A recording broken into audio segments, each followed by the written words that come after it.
Welcome back to America Right Now. I'm Tom Basile. Well, it was another week and another headline that has millions wondering what has happened to the America of our youth. Woke social engineering by the far left appears to have claimed another victim.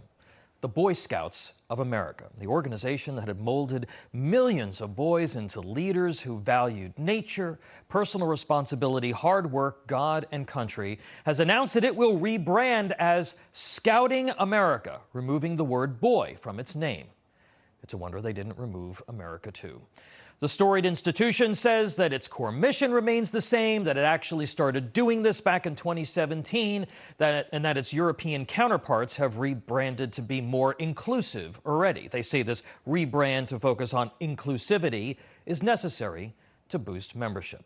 On the contrary, the Boy Scouts mission is, and until recently has always been, about the development of boys into responsible young men. It was also never some ridiculous commentary on society or the inability of girls to earn merit badges that requires reform.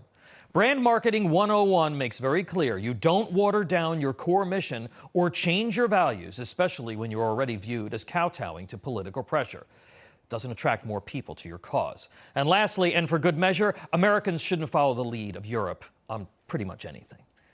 Boys are different. They deserve to feel special. They need to have experiences that are uniquely their own, geared toward how they bond and how they learn. Today's boys live in a world where liberals are telling them that girls can be boys, men can menstruate, they could even have babies. Though we live in an era when a Supreme Court justice claims that she can't define a woman because she's not a biologist, there are distinct differences physically, developmentally, and psychologically between the sexes. You get that. You're watching this network, not MSNBC. Boys mature slower, and both physically and emotionally, than girls. They learn differently. They explore their world differently. To deny that is to deny a basic truth of our humanity. While it seems to be in vogue by the anti-science secular left, it is dangerous social experimentation.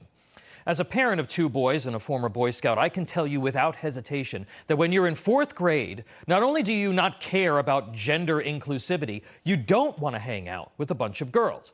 As you enter puberty and you become more aware of the opposite sex, it is totally natural to be more comfortable spending social time with other boys.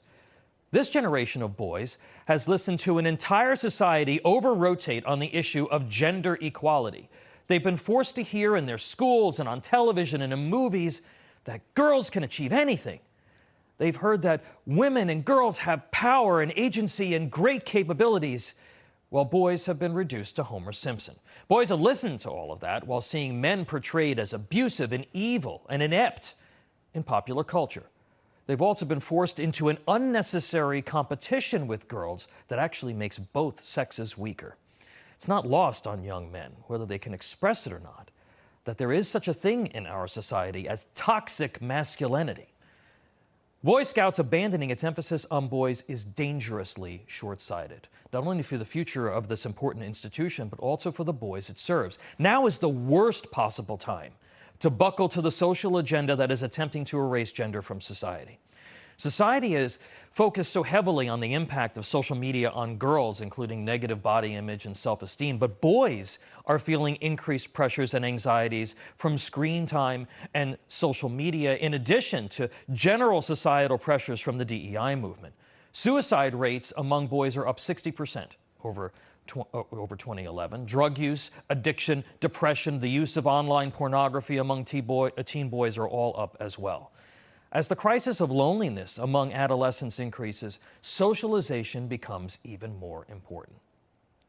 Trying to make the Boy Scouts all things to all kids isn't what young men need to pull them away from their smartphones and the iPads and the video game consoles. It's not what is needed to make them feel empowered and confident. More and more young men and boys, they're not embracing a culture of service that has kept this country safe and free. You know, the Boy Scouts traces its roots to the military and the hands-on skills and the discipline that has prepared young men for service for generations. Maybe that's one of the reasons that all of this is happening, too.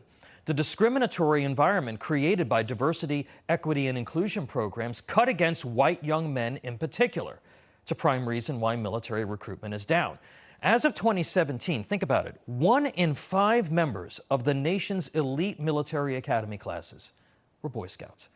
Scouting CEO Roger Crone, who took over last year, is a former executive at defense contractor Leidos. His political giving suggests that he's personally leans left, though it's unclear whether his personal political views impacted this radical decision. Either way, after years of scandal and buckling to the pressure of the LGBTQ movement, the Scouts have now doubled down on a failed strategy. Now, to allegedly be inclusive of gender dysphoric kids and girls, they will strip away a core aspect of what has made them successful for more than a century. Canceling gender in the name of inclusion has become a perverse pastime in this country. Certainly, girls have not been immune. They've been marginalized or canceled by the left when it comes to privacy and sports. But if this move proves fatal to Scouting, it will be yet another admired American institution that has been destroyed by a small minority of activists who couldn't care less about the urgent need to mold boys into strong men prepared to protect American freedom. It's just another day in Biden's America.